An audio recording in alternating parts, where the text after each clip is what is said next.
Olá, Pinks! Tudo bem com vocês? Hoje se inicia mais um episódio aqui no nosso canal da Ciclo Pink. Hoje iremos abrir um plantão de perguntas e respostas sobre drogas de abuso, a qual o tema abordado será o álcool.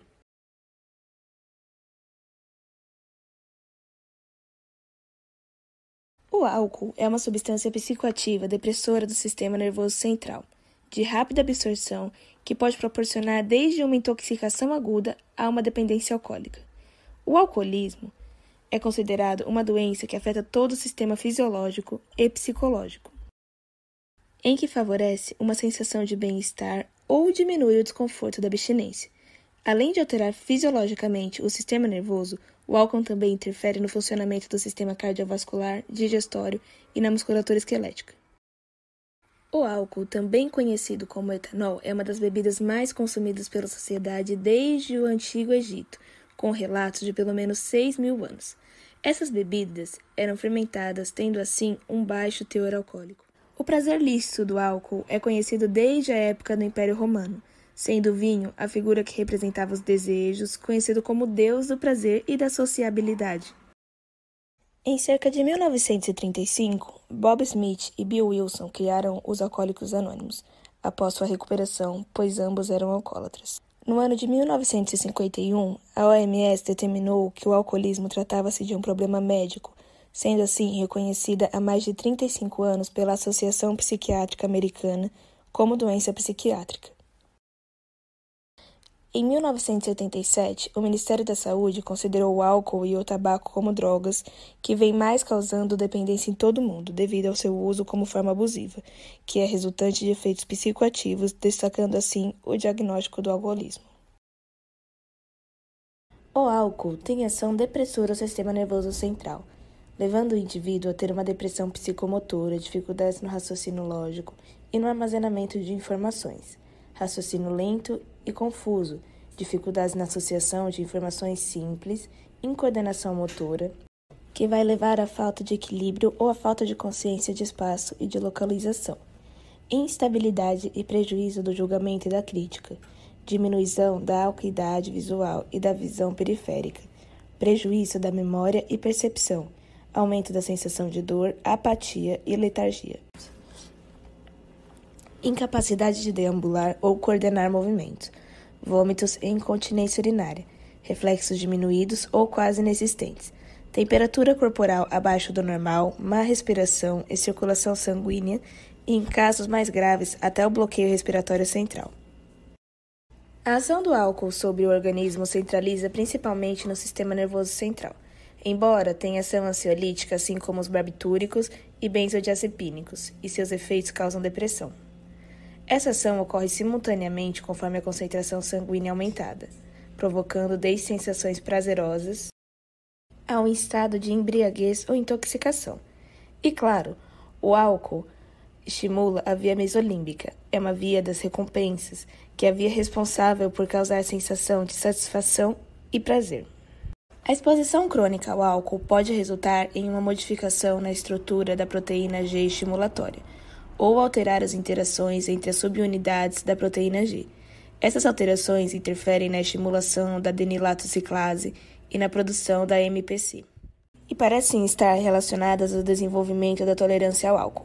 No entanto, outros estudos sugerem que não apenas mas múltiplos processos podem estar envolvidos na regulação da atividade de segundos mensageiros pelo álcool. Além dos efeitos citados anteriormente, a ingestão do álcool pode causar aos indivíduos efeitos a outros sistemas orgânicos, como no sistema cardiovascular. O uso crônico de álcool é considerado um fator responsável pela elevação sistólica e diastólica da pressão decorrente do aumento na irrigação dos vasos sanguíneos, causando hipertensão, arritmia cardíaca e miocardiopatia. Já no músculo esquelético, o uso agudo ou crônico do álcool faz com que tenha uma menor força muscular, ocasionada por uma diminuição da síntese de proteínas musculares, caracterizando uma atrofia nas fibras dos músculos. Enquanto no trato gastrointestinal a ingestão de álcool por um longo período de tempo, como no uso crônico, pode ocasionar grandes problemas, dentre eles a gastrite, devido às secreções gástricas estarem aumentadas, podendo levar a um refluxo gastroesofágico. Já a hepatopatia é diagnosticada pelo uso abusivo do álcool, levando a um comprometimento do fígado, podendo causar uma esteatose hepática alcoólica e, consequentemente, o quadro pode evoluir causando uma cirrose, impossibilitando o fígado de executar a sua função, sendo necessário um transplante.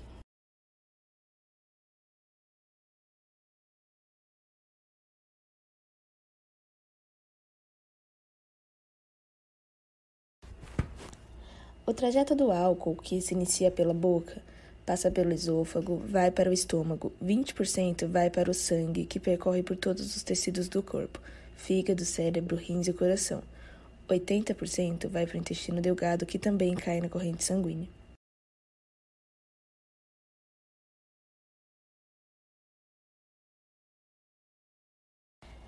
(10% das moléculas do álcool serão eliminadas, o restante será metabolizado pelo fígado. O álcool é eliminado pelos pulmões, rins, suor e fígado.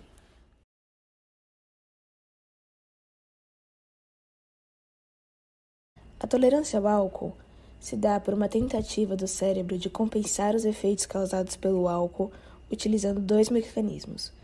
O primeiro age através da dessensibilização dos receptores GABA ou reduzindo os efeitos sobre os processos fisiológicos das células na qual o álcool atua. O segundo mecanismo envolve o condicionamento. Isso ocorre quando o indivíduo depende do álcool. Há também a tolerância metabólica, que se dá devido ao aprimoramento da metabolização e eliminação do álcool, fazendo com que ocorra uma diminuição no seu tempo de ação. Já a tolerância funcional seria o desenvolvimento de neuroadaptações que seriam responsáveis por deixar os neurônios menos sensíveis ao álcool.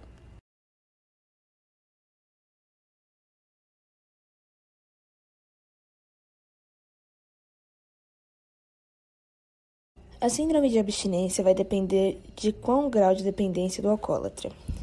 Os sintomas podem aparecer quando há uma diminuição da ingestão do álcool, e não somente quando há interrupção total, sendo caracterizada por tremor generalizado, acompanhado por perturbações perceptivas, náuseas, vômitos e agitação. A desordem perceptiva se caracteriza por pesadelos, ilusões visuais e auditivas, além de alucinações. Geralmente, os sintomas da abstinência começam a aparecer dentro de 24 a 36 horas após a interrupção do uso do álcool. Em alguns casos, há complicações como convulsões e em aproximadamente 5% dos pacientes apresentam um quadro de DT, caracterizado por uma confusão mental que se apresenta entre 72 a 96 horas após a abstinência alcoólica, devido à disfunção motora e autonômica. A taxa de mortalidade no DT é de 2 a 25%. Aqui nós temos uma tabela que mostra a abstinência alcoólica pela atividade neuronal e as manifestações clínicas. A hipoatividade dopaminérgica causa disforia e reforço negativo, enquanto a hiperatividade noradrenérgica causa efeitos cardiovasculares, náuseas, vômitos, piloereção, tremores e aumento da temperatura. A hipoatividade GABAérgica é caracterizada pela ansiedade, convulsões e hiperestimulação glutamatérgica. A hiperatividade glutamatérgica é uma confusão mental, alucinações e convulsões.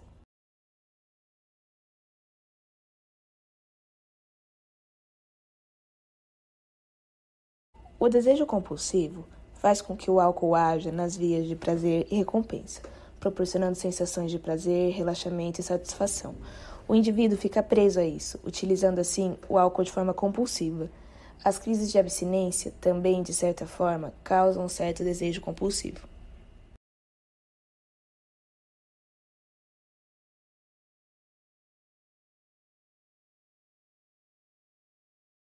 A ação do álcool no organismo da mulher responde de forma diferente do homem. A resposta disso é por apresentarem maior quantidade de tecido gorduroso e menor concentração da enzima ADH, que é responsável pela decomposição alcoólica, fazendo com que essa substância permaneça mais tempo no organismo.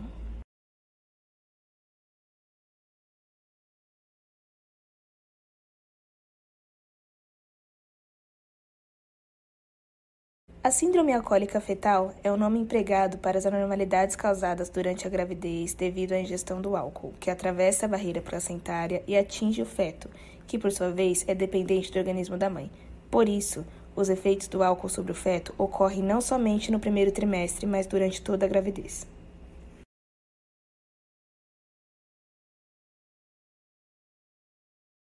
O uso crônico de bebidas alcoólicas por mulheres gestantes pode acarretar desde um aborto espontâneo a alterações neurológicas envolvendo déficits de atenção, deficiências crâniofaciais e uma diminuição no tamanho do feto.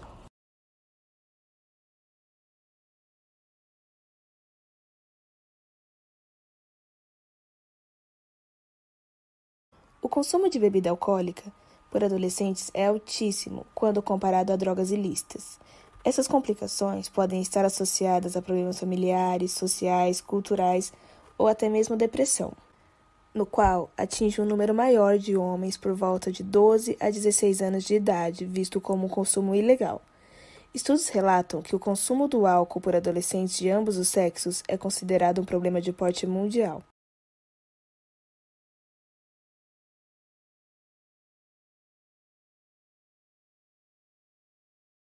O tratamento do alcoolismo com medicamentos é feito na utilização do disulfiram, acamprossato e naltrexona, enquanto a farmacoterapia é o método utilizado tendo como principais objetivos tratar pacientes alcoólatras, de forma que retomem a sua vida social dependendo da sua autoestima e dedicação pessoal. Sobre as medicações, o uso do disulfiram se diferencia entre os demais fármacos para o tratamento do alcoolismo, pois é considerado de uso antigo e era utilizado sem o consentimento do indivíduo alcoólatra, levando a uma diminuição no seu uso devido a apresentar vários efeitos colaterais quando associado com o álcool. Já o acamprossato é uma droga que tem uma ação bloqueadora do neurotransmissor glutamato, produzido em maior quantidade devido ao seu uso crônico do álcool. A naltrexona, aprovada em 1994 para o tratamento do alcoolismo, tem como principal objetivo inibir os receptores opioides, para que a sensação de prazer, reforçado pelo álcool, principalmente pelo uso crônico, ocasionado pelo prazer da dopamina, seja reduzida. Algumas interações farmacológicas fazem com que o álcool tenha o seu efeito potencializado quando o mesmo é administrado juntamente com drogas que deprimem o sistema nervoso central. Como podemos observar aqui na tabela, no caso do paracetamol, o consumo crônico excessivo de álcool aumenta a suscetibilidade à hepatotoxicidade induzida pelo paracetamol. Nos antidepressivos, o consumo crônico do álcool aumenta o metabolismo dos antidepressivos. Nos barbitúricos, o consumo crônico do álcool aumenta o metabolismo hepático do pentobarbital, que ocorre uma depressão cumulativa do sistema nervoso central. Nos salicilatos, o etanol pode aumentar as chances de hemorragias gastrointestinais, e nos benzodiazepínicos, o aumento do comprometimento psicomotor. Para concluir, o alcoolismo é uma doença depressora do sistema nervoso central, que causa dependência, podendo afetar todo o sistema fisiológico e psicológico. Se inicia proporcionando uma sensação de bem-estar, prazer e satisfação, porém, com o passar do tempo, se torna uma doença crônica, que afeta desde o sistema nervoso central a outros sistemas orgânicos. Além de dependência, o álcool também causa abstinência. Em alguns casos, pode levar indivíduos ao óbito. E esse foi o nosso plantão de perguntas e respostas do Ciclo Pink. Agradecemos a todos pela atenção. Com vocês, Ana Carolina Valeiro, Ana Gabriele Tavares, Arthur Bandeira, Isabela Reis. Muito obrigada, Pinks. Boa noite a todos.